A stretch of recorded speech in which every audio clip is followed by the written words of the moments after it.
Hoje, 22 de junho, rememoramos os santos João Fischer e Tomás More, decapitados por defenderem a sua fé.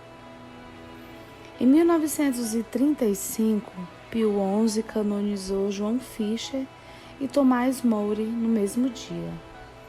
Os santos são celebrados juntos. Sofreram martírio pela coragem com que defenderam a fé e são dois grandes exemplos de fidelidade a Jesus. Opondo-se ao rei Henrique VIII na controvérsia sobre o seu matrimônio e sobre o primado do romano pontífice, preferiram servir ao Rei Eterno. Defender os valores cristãos de indissolubilidade do matrimônio, o respeito pelo matrimônio jurídico e a liberdade da Igreja em relação ao Estado. E assim foram encarcerados na Torre de Londres.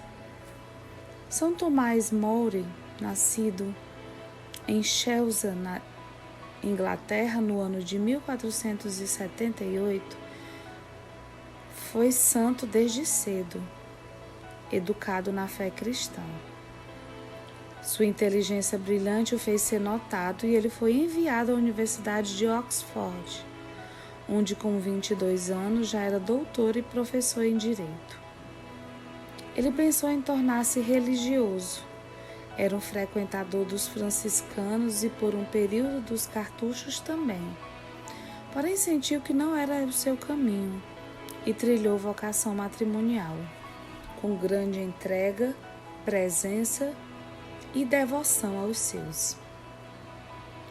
Conhecido por uma personalidade muito simpática, pelo seu bom humor e por sua forte fé cristã, o santo tinha uma vocação específica nos meios da política, da literatura e do direito. Assumiu diversos cargos diplomáticos, foi juiz, conselheiro, secretário e em tudo sempre atuou em favor da defesa da fé cristã. Tomás nunca se afastou dos pobres e necessitados.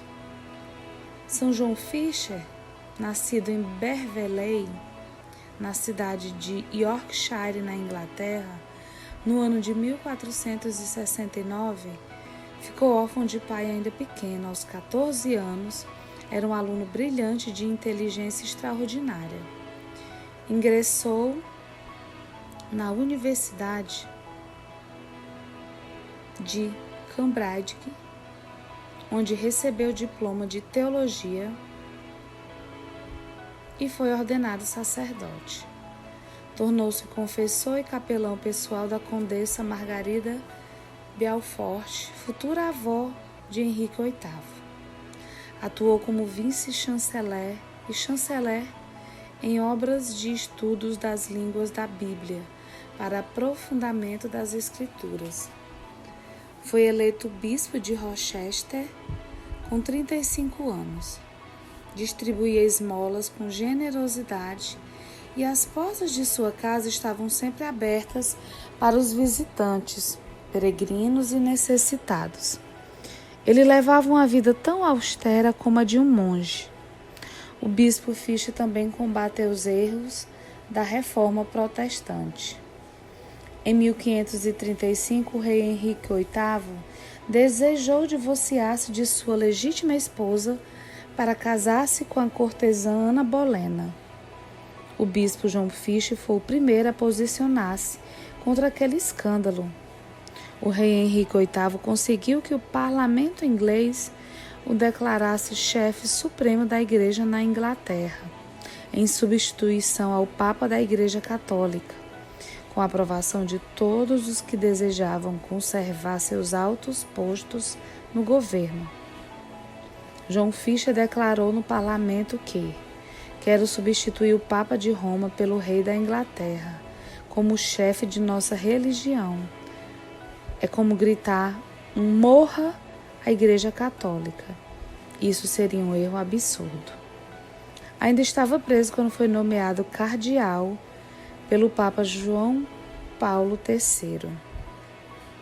Ao ser informado, o rei exclamou: enviaram-lhe o chapéu de cardeal, porém não poderá colocá-lo, porque eu lhe mandarei cortar a cabeça.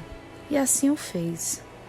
Da mesma forma, São Tomás More deixou registrada a sua irreverência a que ela faça real por meio da declaração: sedes minhas testemunhas de que eu morro na fé, e pela fé da Igreja de Roma eu morro fiel servidor de Deus e do rei, mas primeiro de Deus. Rogai a Deus a fim de que ilumine o rei e o aconselhe. O Papa João Paulo II, no ano 2000, declarou São Tomás More padroeiro dos políticos. O chanceler Tomás More e o bispo católico John Fisher eram as figuras mais influentes da corte. Os dois foram decapitados. O primeiro foi João, em 22 de junho de 1535, e 2 semanas depois foi a vez de Tomás. Santos João Fisher e Tomás More, rogai por nós.